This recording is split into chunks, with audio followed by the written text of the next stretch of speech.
Well, all right. I'm here in Miami with the one, the only Dennis McKinley. Hey!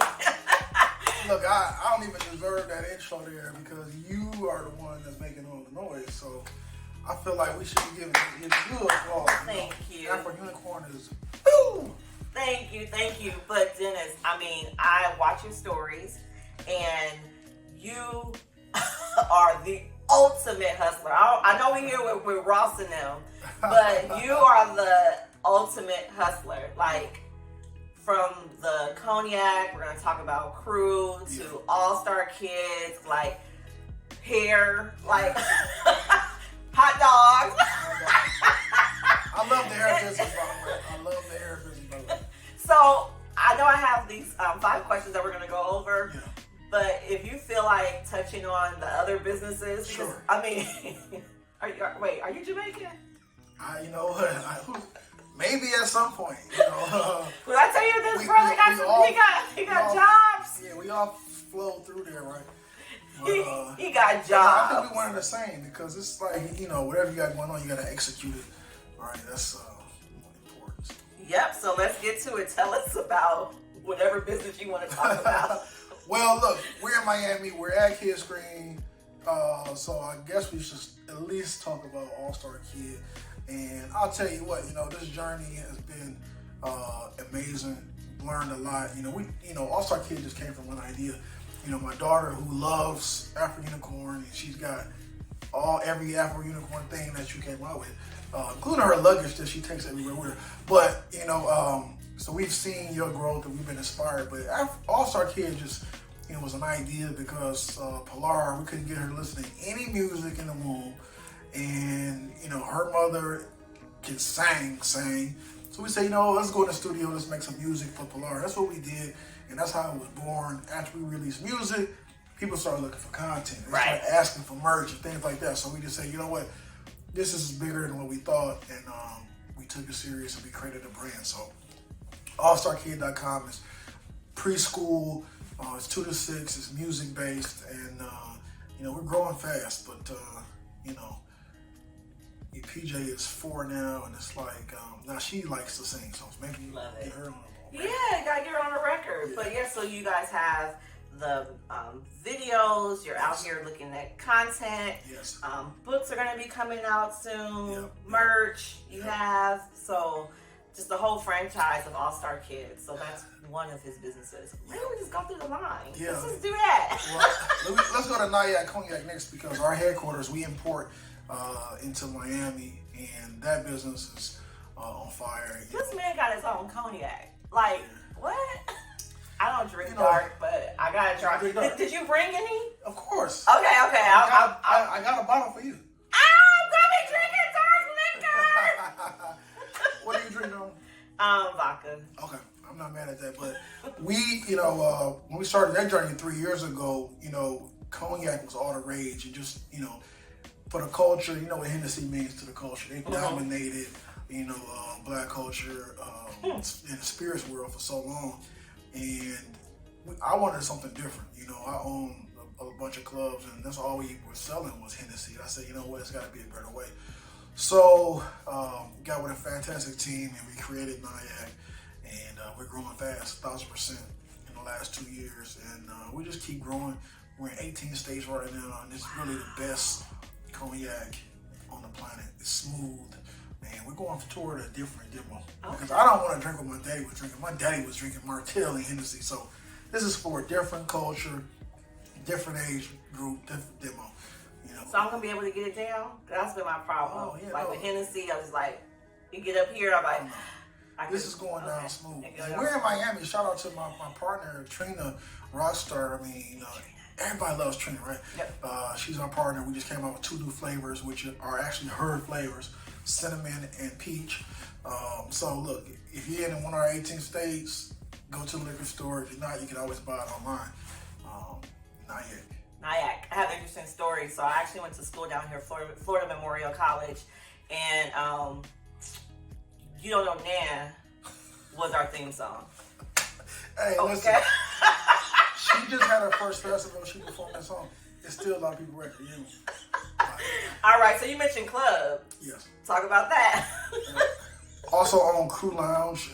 Cru is the largest brand culture-wise for entertainment in Black America, right? We have 14 locations open right now, another 10 locations coming. We're primarily a hookah lounge, right? So we don't do like stand-on tables and couches and stuff like that. But you know, look. If I'm there, I'm on the table. Well, you can. We'll get that. But you know, it's you know, one thing about when you talk about franchises like McDonald's, you always know when you go there, you're gonna get the same thing, what to expect. And exactly. For a long time, that hasn't been available to our culture. You go to New York and you gotta find somewhere to party. You go to LA, you gotta find somewhere. But with Cru, you know, if you go to any of the major cities, Houston, Atlanta, et cetera, you can find a Cru and you have the same experience, and that's what's important. I love it. I love it. Talk about these hot dogs. I have not been able to.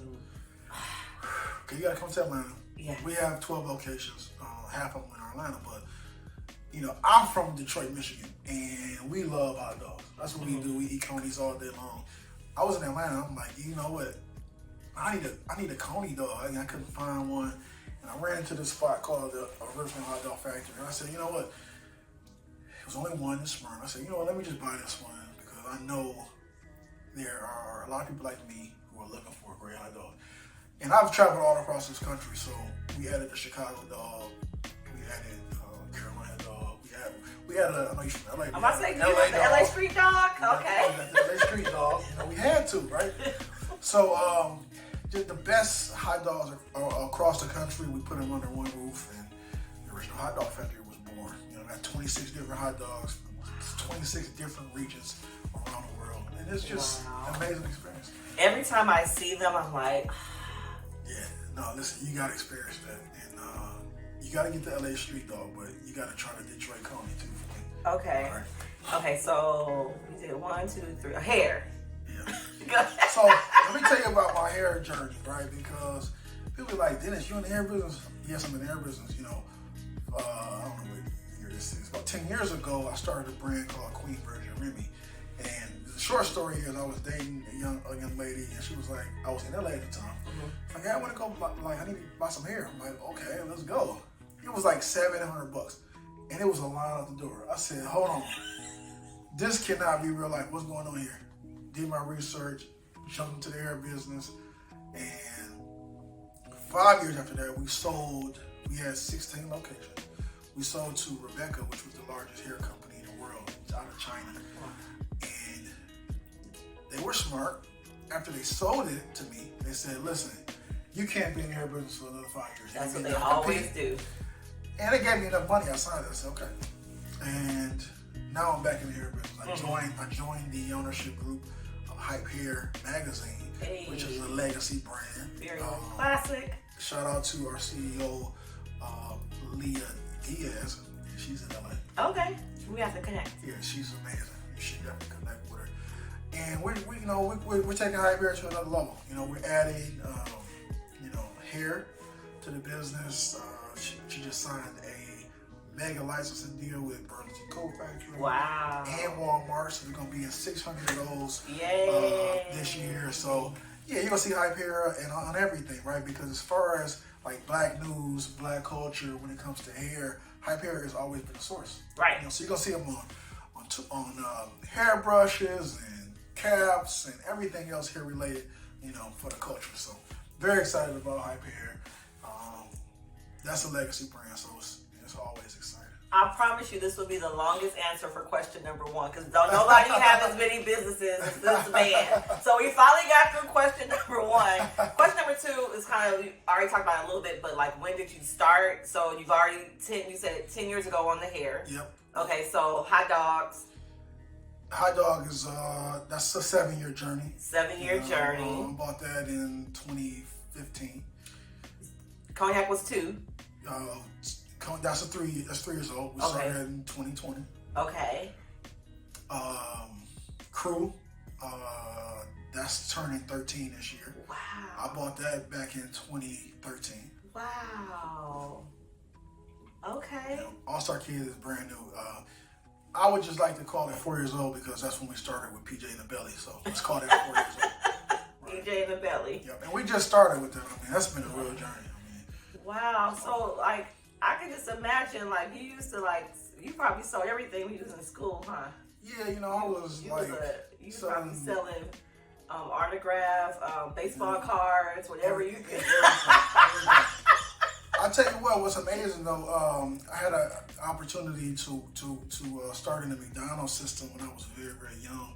My next door neighbor owned 2 McDonald's in Detroit, and her and her husband, Tina Brundish. So shout out to Tina Brundish and the Brundish family. Like, she really introduced me to like business at a very, very young age, like real business, no hustle. Like, So you was like the real Calvin. yeah, no, back in the day. no, for real, because. All right. She you know, she was black owned, and you're talking about 30 years ago. You know, we promote and pump up black owned stuff now, but 30 years ago she was in a McDonald's system. That was not easy to get into, and she's really set a precedent. Like, if you're gonna do business, you gotta do it the correct way. Yeah. So I gotta talk to you offline. It's another family in Detroit that had about 5 or so McDonald's. Yeah, I probably know them. Yeah. All right, so what advice would you give other entrepreneurs that look to get into one of your fields? Well, let's talk about the kids business, because, you know, if anybody is on the outside looking into what you're doing, they would probably think that it's easy because you make it look easy, but it is not. You know, if you get into a business, you have to really, really do your research. You have to have a real team. You have to be really, really passionate about what you're doing, because if you think you're gonna start a brand and do what April has done in her amount of time, it's not realistic, right? So you gotta really be passionate about it. You gotta have a roadmap, and you have to put the work in, because your time will come, but it may not be today. And that's the difference between a lot of businesses.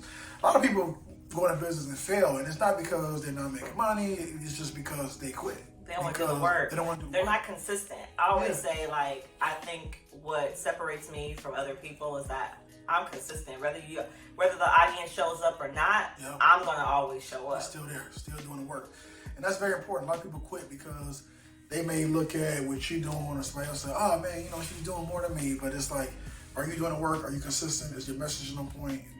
Are you really doing this for the passion and not the money? You know, so that's the best advice I got. Hopefully somebody hears that. I hope so. So you kind of said it, but what's your life purpose? You know what? It's changed recently. You know, since I had PJ. You know, I look at life a lot different. You know, I'm 40, but so I was considered an old dad. You know, I go pick up PJ from school. Like, all these young kids, I'll be like, I'm like the oldest guy I'm getting. So it'd be like weird, but I think, you know, developing her, you know, and it ain't about her going into business, but just her doing whatever her life's purpose is. That has focused me to like just mold her into, you know, that's really my driving force moving forward. And I love to give back. We do a lot of charity events, Boys and Girls Club, etc. So I just like pouring into kids because, you know, somebody poured into me when I was young, you know, and that's very important. Always a full circle moment. So yeah, your life purpose now is PJ. And making sure she has all the tools, just like they did for you back then. I love it. All right, last question. Where are you from? What up, though? What up, though? Where are you from? You know, look, I tell you what, I love being from Detroit. You know, Detroit is a lot different now than when I grew up in the 80s. You know, Detroit was a heavy manufacturing city. Now it's kind of leaning more toward tech. Detroit is still the automobile capital of the world, but you know, when you grow up in Detroit, it's just a work ethic that you have that just cannot be taught. You know, it's just in you. You know, but you know, born and raised in Detroit, but my father's side, we're from Tupelo, Mississippi. Okay. On my mother's side, we're from Memphis, Tennessee. So, you know, come from a very, very poor, you know, family history, right? So, you know, going from Detroit, it's like, you know, I knew that it was more to life than just like city and stuff. You know?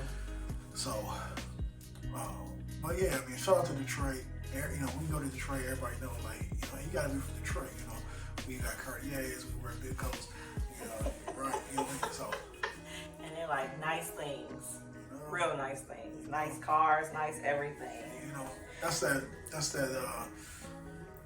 BMF mentality. Yep. You know, I'm all into it now. So, what's the difference between Detroit and Miami? well, I think culturally, I mean, every city is just a lot different. Everybody has their own culture, which is very, very, you know, exciting. You know, and I've lived everywhere. I lived in Chicago. I lived in New York. I lived in LA for a minute. I even lived in Miami for a minute. I'm in Atlanta now.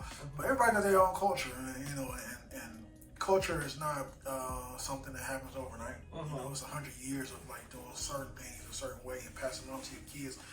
So, you know, Detroit is just... Y'all really get it out the mud in Detroit. Yeah, we got to. Y'all really do get it out the mud. You know, I tell you, if you go to a city like LA, you know, which is heavy like movie, et cetera, but it's got everything else in it. Detroit is just like, look, if you ain't working at the plant or the automobile, right, or, you know, it's like, what you gonna do in your life, you know?